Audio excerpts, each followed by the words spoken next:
Star Wars Tabletop Gaming is proudly supported by Gatekeeper Games, your key to gaming unplugged. A tabletop games store offering a friendly atmosphere for people to buy and play their games in the north of Fitzroy. Welcome to episode 12 of Star Wars Tabletop Gaming. Today I have with me Dan from Nonfiction Gaming. Say hi, Dan. Hi, Dan. And Dan is not a tabletop player, so I'll be essentially teaching him the rules of this traditionally as we go, which means I'll be teaching you the rules as we go as well as giving you a demo of the Legion Tabletop Simulator mod, which is what we have in front of us. So to begin with, I'll give you a bit of a run through of what the mod can do and how it works. Then we'll play a bit of a demo game. Depending on how long that takes, you'll either get to watch the entire thing or I'll cut it apart and just give you overcaps as we go once we've played out the first turn to give you an idea of what it looks like. So let's check out what this mod can do. So to start with, you have your side of the table. You have your 7 order cards here in a protected area, so Dan can't see mine and I can't see his. And then you have your units and all the unit cards that are relevant to them. For the Rebels and the Imperials, we're just starting off with the forces that you would play in a demo game. That is the forces that essentially come with the core set. And you'll see that the Rebels have some upgrade cards here, while the Imperials do not. And that's just to match up the points costs, because the Imperials in the box set, without any upgrades, are a little more expensive than the Rebels. We are playing today on the moon of Endor, with a bit of a forest-themed table. You can actually change the table you're playing on by coming over here and selecting Mos Eisley, which is super cool. Ooh, what just happened there? Oh, boom. There we go. So it has 2 tables available, which is awesome. Our miniatures seem to have disappeared, so I'll try and undo that and go back. But yep, so you can play on Mos Eisley or Endor, and I dare say they'll be adding... There we go. We're back. Excellent. They'll be adding more tables as we go. Just a fantastic mod. It does so much stuff. Okay, cool. We'll look over here, which is where you have your units and all the stuff that goes with them. So each of the units, including the new airspeeder and the ATSD, have models. Obviously, they've just used Imperial armor miniatures to stand in, and some other ones that they've taken from different board games. So, you know, they're a bit dodgily painted or colored in. They're not fantastic, but they certainly do the job of what we need them to do to give us a good demo game and be able to play games before the actual game comes out, which is cool. Each unit has a unit card here, as well as all the upgrades that we've seen so far that come with them, which is really rad. So that's all the upgrades there. Yeah, nice. What we don't have is those sneaky Spanish upgrades that we saw this morning or last night, but I'm sure they'll come eventually once we get some translations. Cool. So, and you have extra order cards here, you have extra activation tokens, all that kind of stuff, just in case you delete anything, or in case you want to add more units to make your games a little bigger, to take it up to the 800 points standard. So that is all that stuff there. Here we have the different missions. We'll just stick with the missions and objectives and battle lines and whatnot that they've got on top, because that's probably the most simple way of playing. Here we have some objectives, extra cover, and just stuff to play with. So a little R2-D2. How cool is that? So we might make him one of our objectives, because why not? Get crazy. And that's pretty much the gist. This is a bit of a turn counter over here, and as units take suppression, at the end of each round or phase, whatever we're calling it, turn, they lose 1 suppression. So all you have to do is press that button there, and each unit loses a suppression token, which is pretty cool. And all over, you know, aim and dodge, and they've got Overwatch tokens, which I haven't even heard of before. You just press that, and it returns them all to where they belong. Over here, we've got the rules. These are done up by JD, I believe, who's another Melbourne character on Facebook. JD Files is his Facebook tag. And that's all the rules and whatnot there. That goes pretty deep into it. Well, that's army building, actually. The rules, I think, are separate. I'm not sure how that works. Either way, we've got rules here that I'll explain to Dan and that we'll play with. That is a sheet of paper sitting next to me, which is very exciting. Oh, what did you do there, Dan? Hello. So you can actually press 1, 2, 3, like you would to change the face of a dice. Yeah, nice. To go through those pages. Very good. So the rules are right here if you need them. This just has everything you need to play.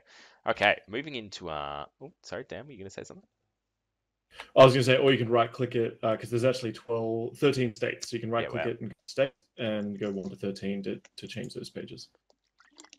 Perfect. I probably won't make you read them right now. That seems unreasonable.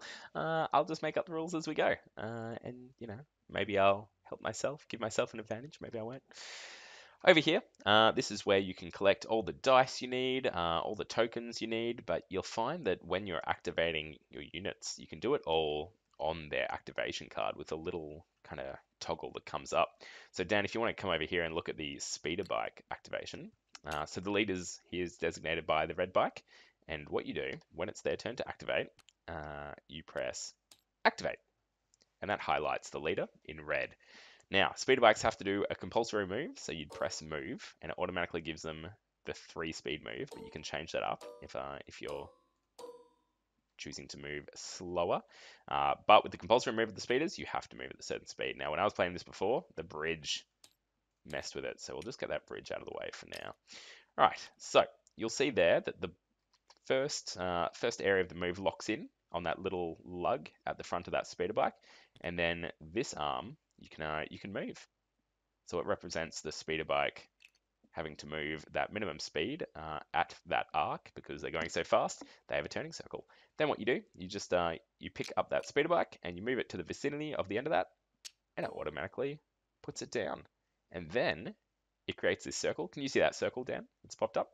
I absolutely can. Excellent, and that shows you where you have to play his mate, his second speeder bike, or if that was a rebel trooper unit, the rest of the unit. So super easy, and then when you're done moving, you just press done, and it's that simple. So that's actually going to be a lot easier to operate than the actual game, I dare say. I've talked to some friends, and we've talked about how moving up terrain will create some issues. These guys have gotten around it by actually having it just raise off the table and kind of does it for you, which is nice. So you just move it, pick it up, drop it, and it locks in where it would be.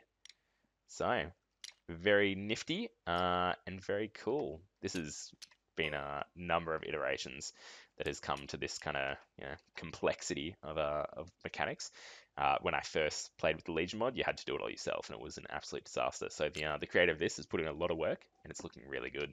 So that is movement. Then when it comes to, you can give them aim or dodge tokens as actions, and they just fly over from those boxes that we saw on the left over there.